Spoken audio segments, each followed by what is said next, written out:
আসসালামু আলাইকুম। প্রিয় দর্শক, আপনাদের সকলকে আমন্ত্রণ জানাচ্ছি। বাংলাদেশ অস্থির সময় পার করছে। নানাভাবে অস্থিরতা দৃশ্যমান।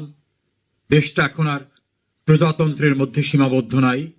এটা এখন মব ভায়োলেন্সে অর্থাৎ সন্ত্রাসী কর্মকাণ্ডের দ্বারা নিয়ন্ত্রিত একটি রাষ্ট্রে পরিণত হয়েছে। আইন শৃঙ্খলা পরিস্থিতির অবনতি নয়, চূড়ান্তভাবে ভেঙে পড়েছে। প্রশাসনে এবং গুরুত্বপূর্ণ সরকারি বিভিন্ন অর্গানে অবসরে যাওয়া বহু পূর্বের লোকদের এনে বসিয়ে দেওয়া হয়েছে। রিটায়ার্ড করে বাড়িতে গিয়ে বিভিন্ন পেশায় যুক্ত হওয়া মানুষদের এনে ইউনিফর্ম পরিয়ে পুলিশের গুরুত্বপূর্ণ পদে বসানো হচ্ছে। সচিবালয়ে রিটায়ার্ড হয়ে যাওয়া লোকদের এনে নতুন করে কন্ট্রাক্ট চাকরিতে বসানো হচ্ছে।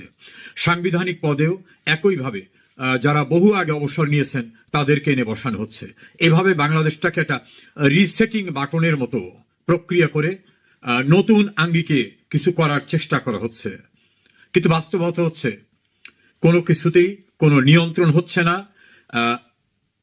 শাসকরা মনে করছেন তাদের পক্ষে সবকিছু, তাদের অনুকূলে সবকিছু, কিন্তু রিয়ালিটি হচ্ছে কোনো কিছুই তাদেরও নিয়ন্ত্রণে নাই। এই জন্য শাসকদের উপদেষ্টা নামিক পদে অধিষ্ঠিত ব্যক্তিরা নানাভাবে অতৃপ্তি প্রকাশ করছেন। এরকম পরিস্থিতি কখনো দেখেন নাই। দেশের ভিতরে মবের শিকার হচ্ছেন, দেশের বাইরে আসলে মবের শিকার হচ্ছেন। সর্বশেষ অবলম্বনটা ছিল বিচার বিভাগ, যেখানে মানুষের ন্যায় বিচার হতে পারে। সেখানে ফরমান জারি করে বলা হচ্ছে এই সব লোকদের খুনের বিচার হবে না, এই সব লোকরা কোর্টে মামলাই করতে পারবে না, থানায় মামলা করতে পারবে না। এমনভাবে ফরমান জারি করে খুনের দায় থেকে অব্যাহতি দেওয়া, ইনডেমনিটি দেওয়ার মতো ঘটনা ঘটছে। তাহলে মানুষ যাবে কোথায়? তার যে ফান্ডামেন্টাল রাইট, তার যে মৌলিক অধিকার, সেই যে বাস্তবায়নের জন্য তার স্কোপ আছে আমাদের সংবিধানের 102 অনুচ্ছেদ অনুসারে হাইকোর্টে শরণাপন্ন হওয়া। কিন্তু সেই হাইকোর্টও মবের দ্বারা নিয়ন্ত্রিত। দেশের প্রধান বিচারপতি সহ অ্যাপিলেট ডিভিশনের বিচারপতিদের একজন ছাড়া সবাইকে রিজাইন করতে বাধ্য করা হয়েছে। কারণ রিজাইন না করলে তাদের উপর হামলা হবে, শারীরিকভাবে আক্রান্ত হবেন, তাদের বাড়ি আক্রান্ত হবে, পরিবার আক্রান্ত হবে, সুপ্রিম কোর্টে আগুন দিয়ে দেওয়া হবে। এভাবে ভয়ঙ্কর পরিস্থিতি। তার ধারাবাহিকতায় ইতোমধ্যে ডেকে নিয়ে চাপ সৃষ্টি করে অনেক বিচারকদেরকে, উচ্চ আদালতের বিচারকদের পদত্যাগ করতে বাধ্য করা হয়েছে। কয়েকজনাকে তো অপসারণই করা হলো। নিম্ন আদালতের 18 জন বিচারককে সম্পূর্ণ আইন বহির্ভূতভাবে বাধ্যতামূলক অবসরে দেওয়া হলো। আর যারা আছেন তাদেরকে ফরমান যেটা হবে সেটা অনুসরণ করার নির্দেশনা দেওয়া হচ্ছে। একই প্রক্রিয়ায় সমস্ত বিচারালয় চলছে। মানুষের আশ্রয়ের একটা ভরসার একটা জায়গা বাংলাদেশের সংবিধান, কারণ এটা হচ্ছে supreme law of the land, দেশের সর্বোচ্চ আইন। এখন এই সংবিধানটাকেও ধ্বংস করার জন্য দীর্ঘ প্রচেষ্টার চূড়ান্ত পরিণতির দিকে নিয়ে যাওয়ার চেষ্টা চলছে। সে কারণে আজ আপনাদের সঙ্গে কিছু কথা বলা আমার। গত এপ্রিলে এবং পরবর্তী মেতে আমি সংবিধান সংস্কার সংক্রান্ত বিষয় নিয়ে এবং সংবিধানের বাইরে গিয়ে ক্ষমতা দখল করা, অন্তর্বর্তীকালীন সরকারের নামে একটা সরকার তৈরি করা, এই বিষয়গুলো নিয়ে আমি কথা বলেছিলাম। অস্ট্রেলিয়া প্রবাসী সাংবাদিক ফজলুল বারীর সঙ্গে এবং আরো কয়েকটি ইউটিউব চ্যানেলে কথা বলেছিলাম। আমাকে যে যার মতো করে গালিগালাজ করেছেন, বিদ্রুপ করেছেন, নানাভাবে হুমকি দিয়েছেন, আবার কেউ কেউ এপ্রিসিয়েট করেছেন। আমি নিজের সংবিধান বিশেষজ্ঞ না। আমি প্রায় 40-এর কাছাকাছি আইন অঙ্গনে একজন ক্ষুদ্র শিক্ষার্থী আইনজীবী হিসাবে। দেশের বিখ্যাত আইনজীবীরা সবাই কিন্তু সংবিধান বিশেষজ্ঞ না। কেউ দেওয়ানি আইনে বিশেষজ্ঞ, কেউ ফৌজদারি আইনে বিশেষজ্ঞ, কেউ কোম্পানি ম্যাটারে, কেউ এডমিরাল্টি ম্যাটারে, বিভিন্ন জায়গায় বিভিন্নভাবে এক্সপার্টিস তাদের ভিতর ডেভেলপ করেছে। কনস্টিটিউশন যেটা, অর্থাৎ আমাদের দেশের সর্বোচ্চ আইন যেটা, এই সংবিধানটা, এই সংবিধানের উপরে দখল কিন্তু খুব বেশি আইনজীবীর ছিল না, এখনো নাই। যদিও আমাদের মিডিয়া যে কোনো লোককে ধরলেই তাকে বলে ফেলে সংবিধান বিশেষজ্ঞ অমুক বললেন। এই বিশেষজ্ঞরা হয়তো জানেন না সংবিধানের কয়টা অনুচ্ছেদ আছে, কয়টা চ্যাপ্টার আছে, কোন চ্যাপ্টার কি, এর অ্যাপেন্ডিক্স কি, এর প্রিয়াম্বেল কি, এবং একটা অনুচ্ছেদের সঙ্গে অন্য কোন অনুচ্ছেদ সম্পৃক্ত। কেউ কেউ টুইস্ট করে একটা অনুচ্ছেদ পড়েই সব সংবিধান বিশেষজ্ঞ হয়ে যান। ওইটার সঙ্গে যে আরো কতগুলো অনুচ্ছেদ সংযুক্ত আছে একটার সঙ্গে আর একটা ওয়েল লিঙ্কড, এটাও যাদের ধারণা নাই, তারা এখন অনেকে সংবিধান বিশেষজ্ঞ। আরো কিছু বিশেষজ্ঞ তো দেখলাম আমদানি হয়েছে বিদেশ থেকে, যারা বাংলাদেশকে ভালো লাগে না এই জন্য বাংলাদেশের নাগরিকত্ব ত্যাগ করে বিদেশে চলে গেছিলেন। তারা লয়ের ব্যাকগ্রাউন্ড নাই, বাংলাদেশের কনস্টিটিউশন সম্পর্কে ধারণা নাই, তারা বাংলাদেশের সংবিধান পরিবর্তন, পরিমার্জন, সংস্কার করার জন্য বিশেষজ্ঞ হিসাবে আবির্ভূত হয়েছেন। কখন আবির্ভূত হয়েছেন? যখন এই সংবিধান প্রণয়ন কমিটির আহ্বায়ক, বিশ্বখ্যাত সংবিধান বিশেষজ্ঞ doctor Kamal Hossain, barrister M Amirul ইসলামরা জীবিত আছেন। তারা পৃথিবীর সবচেয়ে ভালো ভালো সংবিধানগুলোকে পর্যালোচনা করে বাংলাদেশের পার্সপেক্টিভে ফান্ডামেন্টাল রাইট মানুষের কিভাবে ইনশিওর করা যায়, জনগণকে কিভাবে ক্ষমতায়ন করা যায়, যে সংবিধানে ৮ অনুচ্ছেদ ৭-এ বলা হয়েছে সকল ক্ষমতার উৎস জনগণ, এটা অনেক দেশে সংবিধান নাই। এই চমৎকারতম সংবিধান যারা প্রণয়ন করেছিলেন, তাদের জীবদ্দশায়, তাদের এই জীবনের প্রান্ত সীমা এসে দেখতে হচ্ছে নাবালক, গ্রাম্য ভাষায় বলা যেতে পারে এখন ম্যাচুরিটি হয়নি, অর্বাচীন ছেলেপেলেরা, তারাও বলতেছে এই সংবিধান নাকি কোনো সংবিধানই না। এত পণ্ডিত তারা হয়ে গেছে। এই যে ইচড়ে পাকা বেয়াদবি, এগুলো তাদের জীবদ্দশায় দেখতে হচ্ছে। এর সঙ্গে যুক্ত হয়েছেন কিছু ভাড়াটিয়া, বিদেশ থেকে আসা, যারা আমেরিকার নাগরিকত্ব নিয়েছেন, শপথ নিয়ে আমেরিকার স্বার্থ রক্ষা করবেন, আমেরিকার আইন মানবেন। এভাবে নাগরিক যারা হয়েছেন, তারা ভাড়া খাটতে আসছেন বাংলাদেশের আইন পাল্টাতে। বাংলাদেশে এমন আকাল দেখা দিয়েছে যে এখানে নাকি নাই, কোনো দক্ষ লোক নাই। ডক্টর স্বাধীন মালিকরে সংস্কার কমিশনের প্রধান করতে চেয়েছিল, তিনি বুঝে শুনিয়ে হোক, তিনি বলছেন জীবনের যদি কোনো শ্রেষ্ঠ সিদ্ধান্ত নিয়ে থাকি সেটা হচ্ছে এই সংস্কারে আমি যেতে রাজি হইনি, এই সিদ্ধান্তটা আমার সেরা সিদ্ধান্ত। কারণ সংবিধান এত সহজ জিনিস না। আইনজীবীদের নেতা অনেকে হয়েছেন, আইনজীবীদের বিভিন্ন পর্যায়ে দায়িত্ব পালন করে রাষ্ট্রের দায়িত্ব পালন করেছেন, দেশের খ্যাতিমান বিচারক হয়েছেন অনেকে। সাংবিধানিক আইনের বিশেষজ্ঞতা কিন্তু ভেরি ভেরি রেয়ার। এই ক্ষেত্রে আমাদের প্রয়াত অ্যাটর্নি জেনারেল মাহমুদুল ইসলামের কথা মনে করতে হয়। তিনি বলছিলেন সংবিধান যারা পড়ে না, সংবিধানের ভিতরে যারা ঢোকে নাই, তারাই নিজে সংবিধানের ব্যাখ্যা দেয় টেলিভিশনে বিভিন্ন জায়গায়। ডক্টর কামাল হোসেন, আমিরুল ইসলামরা এখন জীবিত, যারা আমাদের জীবন্ত কিংবদন্তি এই আইনে, বিশেষ করে সাংবিধানিক আইনে। এবং তারা কেন এই সংবিধান প্রণয়ন করা হয়েছিল তারা আরো ভালো করে জানেন। এই কারণে বাংলাদেশের মুক্তি সংগ্রামে, মুক্তিযুদ্ধে, স্বাধীনতোত্তর বাংলাদেশে তারা বিশাল অবদান রেখেছিলেন। সেই মানুষগুলো জানছিলেন কেন, কি কারণে সংবিধান করতে হবে, সংবিধানে কি কিভাবে নাগরিকের অধিকার, রাষ্ট্রের অধিকার, সার্বভৌমত্ব, মুক্তিযুদ্ধের ডিক্লারেশন, স্পিরিট অফ কনস্টিটিউশনটা কিভাবে রিফ্লেকশন হবে, সেটা তারা করেছিলেন। তাদের জীবদ্দশায় ভাড়াটিয়া বিদেশি দালালরা এসে সংবিধান সংস্কার করতে চাচ্ছেন, সেটা নিয়ে আমি কথা বলেছিলাম।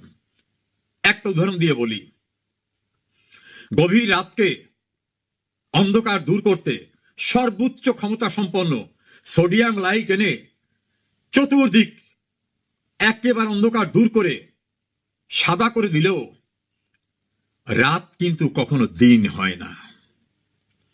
যত সোডিয়াম বাল্ব দিয়ে, সর্বোচ্চ ক্ষমতা দিয়ে অন্ধকার দূর করেন, রাত কিন্তু রাতই থাকবে, এটা মনে রাখতে হবে। এই সংবিধান দেশের সর্বোচ্চ আইন, এই সংবিধানকে লঙ্ঘন করা যাবে না। এই সংবিধানকে ঘিরেই বাংলাদেশের সমস্ত আইন হয়েছে।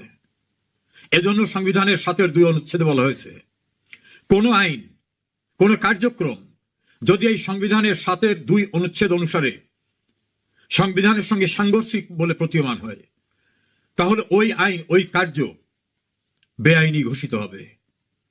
একইভাবে সংবিধানের ১০২ অনুচ্ছেদে মানুষের মৌলিক অধিকারকে বাস্তবায়নের জন্য এবং আইনসঙ্গত বিষয়কে প্রতিষ্ঠিত করার জন্য হাইকোর্টের শরণাপন্ন হওয়ার বিধান রাখা হয়েছে। এর সঙ্গে যুক্ত আছে ফান্ডামেন্টাল রাইট কোনটা, সেটাকে ইমপ্লিমেন্ট কিভাবে করা যায়, মুক্তিযুদ্ধ সংক্রান্ত সময়ের বিষয়ে সংবিধানে যে সিদ্ধান্ত আছে যেটা কোন আদালতে চ্যালেঞ্জ করা যাবে না, সেইগুলি সহ অন্যান্য বিষয়গুলিকে ইনশিওর করা হয়েছে এই সংবিধানে। এ কারণেই রাষ্ট্রের অনেক সিদ্ধান্ত অসাংবিধানিক অথবা ultra vires with the constitution, inconsistent with the provisions of constitution হয়। আমাদের সর্বোচ্চ আদালত এগুলোকে বেআইনি ঘোষণা করে। যেমন ভাবে সেন্ট্রাল একক সর্বোচ্চ আদালতকে বিভাজন করা আমাদের মূল কনস্টিটিউশনের স্পিরিটের পরিপন্থী ছিল। এভাবে অনেক সিদ্ধান্ত হয়েছে। আমাদের সংবিধানে গণতান্ত্রিক কাঠামো কি হবে সেটা বলা আছে, সরকার কিভাবে গঠিত হবে বলা আছে, রাষ্ট্রপতি কিভাবে গঠিত হবে তা বলা, কিভাবে নিয়োগ হবে তা বলা আছে, প্রধানমন্ত্রী কিভাবে নিয়োগ হবে তা বলা আছে। একটা নির্বাচিত সরকার আর একটি নির্বাচিত সরকারের কাছে ক্ষমতা হস্তান্তর করবেন। That is the Democratic process laid down in our constitution. একটা তত্ত্বাবধায়ক সরকার ব্যবস্থা সংবিধানে আনা হয়েছিল। আমাদের সর্বোচ্চ আদালত বলছেন এটা আমাদের সংবিধানে যে গণপ্রজাতন্ত্রী এবং ডেমোক্রেটিক স্পিরিটের যে সরকার ব্যবস্থা তার সঙ্গে এটা সঙ্গতিপূর্ণ না। অনির্বাচিত কেউকে রাষ্ট্রীয় দায়িত্ব দেওয়ার কোনো বিধান নাই। এবং আমাদের সংবিধানে একেবারে রিমোটে পর্যন্ত নির্বাচিত জনপ্রতিনিধিদের দ্বারা গ্রাসরুটের স্থানীয় সরকার ইউনিট পরিচালনা, ইউনিয়ন পরিষদ, উপজেলা পরিষদ, জেলা পরিষদ, পৌরসভা, সিটি কর্পোরেশন সবটাই সেই ব্যবস্থা রাখা হয়েছে। অর্থাৎ নির্বাচিত প্রতিনিধিরাই বিভিন্ন অর্গান পরিচালনা করবেন। আমাদের সুপ্রিম কোর্ট সে কারণে তত্ত্বাবধায়ক সরকার ব্যবস্থাকে অসাংবিধানিক উল্লেখ করে রায় দিয়ে দেন। ক্রান্তিকালের জন্য হয়তো সেই ব্যবস্থাটা হয়েছিল, তারপরও মূল সংবিধানের সঙ্গে এটা অসঙ্গতিপূর্ণ সেই রায় হয়ে যায়। এখন সংবিধানে যখন কোনো অন্তর্বর্তীকালীন ব্যবস্থা, সেটা তত্ত্বাবধায়ক সরকারের নামে হোক, অন্তর্বর্তীকালীন সরকারের নামে হোক, নাই, যেখানে তত্ত্বাবধায়ক সরকারের প্রধান উপদেষ্টা বা অন্তর্বর্তীকালীন সরকারের প্রধান উপদেষ্টা অথবা উপদেষ্টা এ জাতীয় কোনো পদ পদবি যখন নাই, তখন কিছু ভাড়ায় আসা লোক তারা কিভাবে শপথ নিলেন যে আমি এই সংবিধানের অধীনে শপথ নিচ্ছি, আমি এই সংবিধানকে প্রোটেক্ট এবং প্রিজার্ভ করব। তা আপনার যদি সংবিধানকে প্রোটেক্ট করতে হয় তাহলে আপনার প্রথমেই বলতে হবে আমার নামে যে পদটা এখন বলা হচ্ছে এইরকম কোনো পদই নাই। তাহলে এই সংবিধানকে আমি কিভাবে রক্ষা করলাম? সংবিধানে যে পদ নাই সেই পদে আমি কিভাবে আসলাম, সেই পদে আমি কিভাবে বসলাম? কেউ কেউ আবার আমি দুঃখজনক যে না পড়ে না বুঝে বলেন কেন সুপ্রিম কোর্ট বলে দিয়েছে না অন্তর্বর্তীকালীন সরকার গঠন করা যাবে। এই ক্ষেত্রে আপনাদের বুঝতে হবে আমাদের সুপ্রিম কোর্টও কিন্তু আইনের অস্পষ্টতা ব্যাখ্যা করতে পারেন, কোনটা সংবিধান সঙ্গত কোনটা সংবিধান সঙ্গত না সেটা বলতে পারেন, কোন ব্যবস্থা তৈরি করে দিতে পারেন না। যেটা এই সংবিধানে নাই সেটা সুপ্রিম কোর্ট ক্রিয়েট করতে পারেন না, তৈরি করে দিতে পারেন না। সুপ্রিম কোর্টের কোনো এখতিয়ার নাই নতুন কোন স্ট্রাকচার কনস্টিটিউশনে যেটা নাই সেটাকে করে দেওয়া। যদিও সুপ্রিম কোর্টের ওই রেফারেন্স নিয়ে অনেক বিতর্ক আছে যে আদৌ কি সুপ্রিম কোর্টের ওই রেফারেন্স যে প্রসিডিউর ফলো করে করতে হবে সেটা ফলো করা হয়েছে কিনা, অনেক প্রশ্ন উঠেছে, যেটা অনেক বিতর্কিত, সেটা করা হয়নি। দ্বিতীয় প্রশ্ন উঠেছে সুপ্রিম কোর্ট যদি আমি ধরেও নিই কথার কথা যে ওই রেফারেন্সটা দিয়েছে, সেখানে তারা বলেছে অন্তর্বর্তীকালীন ব্যবস্থা হিসাবে প্রধান উপদেষ্টা নিয়োগ ও শপথ দিতে পারেন। কোথাও বলা হয়নি অন্তর্বর্তীকালীন সরকার গঠন করতে পারেন। আবার বলছি সুপ্রিম কোর্টের রেফারেন্সে কোথাও বলা হয়নি রাষ্ট্রপতি অন্তর্বর্তীকালীন অথবা তত্ত্বাবধায়ক সরকার গঠন করতে পারেন, এই কথা কোথাও নাই। বরং ওই রেফারেন্সের প্রথমার্ধেই সুপ্রিম কোর্ট বলছেন তত্ত্বাবধায়ক সরকার ব্যবস্থা নাই, সংবিধানে বিধান নাই। এখন জরুরি নির্বাহী কাজ সম্পাদনের জন্য উপদেষ্টা নিয়োগ করতে পারবেন। ল্যাঙ্গুয়েজটা হলো অন্তর্বর্তীকালীন ব্যবস্থা হিসাবে। মনে রাখবেন কোথাও বলা হয়নি অন্তর্বর্তীকালীন সরকার শব্দটা, কোথাও একটা শব্দ কোথাও নেই। তা রাষ্ট্রপতির তো অনেক উপদেষ্টা থাকে, সেক্রেটারি থাকে, রাষ্ট্রপতি রাষ্ট্রের প্রধান। যদি কোনো শূন্যতা আসে তিনি তার এইডের জন্য, তার অ্যাসিস্ট করার জন্য তিনি অ্যাডভাইজার নিতে পারেন, এমন কথাও কেউ কেউ বলেন। কিন্তু অন্তর্বর্তীকালীন সরকার শব্দটা কোথাও নাই। আবারও বলছি সুপ্রিম কোর্টের রেফারেন্সে নাই, সংবিধানে নাই। তাহলে এই যে ডক্টর ইউনূস আসিফ নজরুল গংরা, এরা কোন সরকারের? অনেকের বংশের পদবী সরকার থাকে। আমাদের একজন সিনিয়র রাজনীতিবিদ এবং আইনজীবী আছেন জমির উদ্দিন সিরকার, ভবেশ চন্দ্র সিরকার সরকার, এরকম অনেক সরকার আছে। তারা কোন সরকার? এই যারা ক্ষমতা দখল করেছেন। আমাদের সংবিধানে এরকম কোনো পদ নাই। তাহলে সংবিধানের বিধিবিধানের পরিপন্থীতে তারা বসেছেন, সেভাবে দাবি করছেন। তাহলে সংবিধানের অনুচ্ছেদ 7 এতে যেটা বলা হয়েছে, এই সংবিধানের যে বিধিবিধান সেটা যদি কেউ লঙ্ঘন করে, এই সংবিধান বা ইহার কোন অনুচ্ছেদ রদ রহিত বা বাতিল বা স্থগিত করিলে, কিংবা উহা করিবার জন্য উদ্যোগ গ্রহণ করিলে, ষড়যন্ত্র করিলে, কিংবা এই সংবিধান ইহার কোন বিধানের প্রতি নাগরিকের আস্থা, বিশ্বাস, প্রত্যয় পরাহত করা হলে, উক্ত উহা করিবার জন্য উদ্যোগ গ্রহণ করা হলে এই কার্য রাষ্ট্রদ্রোহিতা হইবে এবং রাষ্ট্রদ্রোহিতার অপরাধে অভিযুক্ত হবেন। এটা করতে যদি কেউ সহায়তা করেন, উস্কানি দেন, সমর্থন করেন, অনুসমর্থন করেন, তিনিও সম অপরাধে অপরাধী হবেন। যদি কেউ অসাংবিধানিক পন্থায় এই সংবিধানের বিধিবিধানকে লঙ্ঘন করেন, লঙ্ঘন করার চেষ্টা করেন, মানুষের অনাস্থা সৃষ্টির চেষ্টা করেন, কেউ যদি সমর্থন করেন, এই যে 7 এই অনুচ্ছেদটা, এটা কিন্তু পার্লামেন্ট তৈরি করছে। এটাকে নাকি হাইকোর্টের একটা ডিভিশন বেঞ্চ বলছে যে এটা যে সংশোধনীর মাধ্যমে হয়েছিল, ওই সংশোধনীর একটা অংশ বাতিল করলাম। সংবিধান অমান্য করলে সাজা হবে এমন বিধানকে বাতিল করেছেন? আমি দেখিনি জাজমেন্টটা। যদি করে থাকেন তাহলে আমার বক্তব্য, আদালতের রায় পাবলিক ডকুমেন্ট, এই পাবলিক ডকুমেন্টের সমালোচনা করার সুযোগ আছে। আমার সংবিধানকে যদি কেউ লঙ্ঘন করতে চায় তাহলে সেটা অপরাধ, এই বিধান থাকবে না, তাহলে তো সংবিধান কেউ মানবে না। এবং এটা কোথায় অসাংবিধানিক? একজন ক্ষুদ্র আইনজীবী হিসাবে আমার কাছে এটা অসাংবিধানিক না। বাংলাদেশের খ্যাতিমান 2 সংবিধান বিশেষজ্ঞ, 3 জন সংবিধান বিশেষজ্ঞের সঙ্গে আমার কথা হয়েছে। তারা বলছেন যে এখন মগের মুল্লুক না, মবের মুল্লুক আছে। তোমাদের এই নীতি কথা এখন কে শুনবে? তোমাদের আইনের কথা এখন কে শুনবে? এটা তাদের জবাব। অর্থাৎ তারা একবারও বলেননি যে এই বিধানটি অসাংবিধানিক অথবা সংবিধানের সঙ্গে সাংঘর্ষিক। এখন যারা বলতেছেন যে আমাদের দায় মুক্তি দিতে হবে, আমরা যেহেতু অবৈধভাবে ক্ষমতায় আসছি, এই দায় মুক্তি কে দেবে? পার্লামেন্ট। নতুন যারা এখন আছেন তারা তো আর দেওয়ার কোন এখতিয়ার রাখেন না। আইন করলে পার্লামেন্টে করতে হবে, পার্লামেন্টে আইন করে এটা হয় না। বঙ্গবন্ধু হত্যাকাণ্ডের খুনিদের বিচার করা হবে না, এজন্য পার্লামেন্টের নিরঙ্কুশ সংখ্যাগরিষ্ঠ লোকরাও আইন করেছিল। তারপর দায় মুক্তির জন্য আলাদা একটা আইনও হয়েছিল। সুপ্রিম কোর্ট কিন্তু সেক্ষেত্রে বলে দিচ্ছেন কোন অপরাধের দায় মুক্তি হয় না, অপরাধের দায় মুক্তি হয় না সুপ্রিম কোর্টের জাজমেন্ট।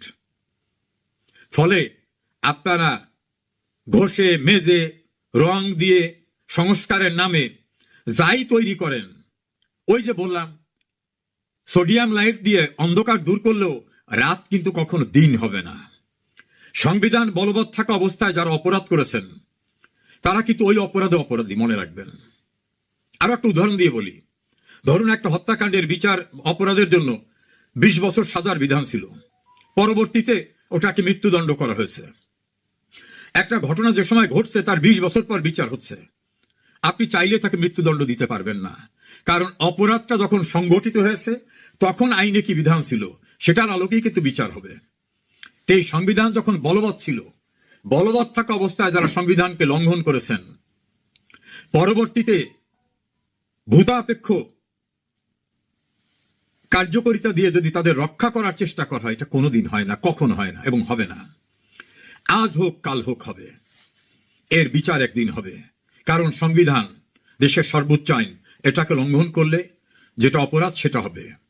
আর জুডিশিয়াল অ্যাক্টিভিজমের নামে জুডিশিয়াল অ্যানার্কির অনেক ঘটনা এখন দৃশ্যমান।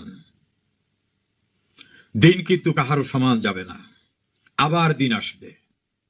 কাজী আমাদের বিচারাঙ্গনে যারা আছেন, আমি বিচারাঙ্গনের মানুষ, আমি বিনয়ের সঙ্গে বলবো, এমন কাজ করেন না, অনন্তকাল তো দায়িত্বে থাকবেন না, রিটায়ারমেন্টে যেতে হবে, বা আগামীতে আপনি পাওয়ারে থাকবেন না, আরেকজন পাওয়ারে আসবে।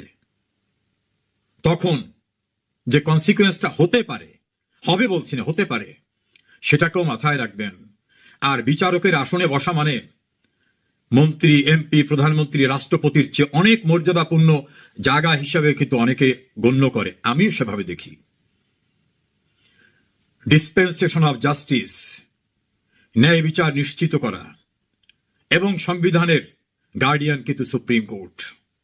এই সংবিধান যদি কেউ ছুঁড়ে ফেলতে চায়, নষ্ট করতে চায়, সংবিধানের গার্ডিয়ান হিসাবে আপনাদের দায়িত্ব আছে স্বয়ংক্রিয়ভাবে সুয়ামোটো সেটাকে রক্ষা করা। সেই শপথই তো আপনারা নিয়েছিলেন। অনেক বিচারপতি এসেছেন, অনেক বিচারপতি চলে গেছেন, অনেক প্রধান বিচারপতি আসছেন, অনেক প্রধান বিচারপতি চলে গেছেন। কর্মের মধ্য থেকে অনন্তকাল বেঁচে থাকার জন্য কিন্তু আপনার জাজমেন্ট, আপনার সিদ্ধান্তই আপনাকে বাঁচিয়ে রাখবে। এমন কিছু করবেন না যেটা অতীতে যারা ঘৃণিত হয়েছে সেই পর্যায়ে আপনাদের নিয়ে যায়। এমন কিছু করবেন যেখানে বরণীয় হয়ে থাকবেন। সংবিধান সংশোধন, পরিমার্জন, সংস্কারের যে প্রচেষ্টা যারা করছেন তাদের কোনো আইনগত এখতিয়ার নাই, তাদের কোনো ভিত্তি নাই। তারা যে পদে বসে করতেছেন সেটাই অবৈধ। কাজে উনি যে পদে বসে অবৈধ কাজটা করার চেষ্টা করছেন, ওনার নিজের বসাটা অবৈধ, কাজে ওনার কৃতকর্ম অবৈধ হবে। এটাকে ভয়েড ইন এ ইস্যু বলা হয় আইনের দৃষ্টিতে, অর্থাৎ শুরু থেকেই সব অবৈধ। এই যে আমেরিকান নাগরিকরা এসে সংবিধান পাল্টে দেওয়ার প্রচেষ্টা করছেন, সময় হলে একবার আপনারাই এই সাংবিধানিক কোর্টে অথবা প্রচলিত আইনের কোর্টে মোকাবেলা করতে হবে, এ প্রস্তুতিও রাখবেন। আমাদের সংবিধান আমাদের সর্বোচ্চ আইন, মুক্তিযুদ্ধের ৩০ লক্ষ শহীদের রক্তের বিনিময়ে অর্জিত বাংলাদেশের সংবিধান। এটা নিয়ে সিনিমিনি যারা করছেন, অর্বাচীনেরা, অশিক্ষিতরা, অসৎ উদ্দেশ্যে আসা ব্যক্তিরা, বিদেশি নাগরিকরা, আজ হোক কাল হোক কাঠগড়ায় আপনাদেরও দাঁড়াতে হবে। সেদিন মনে হয় না খুব দূরে।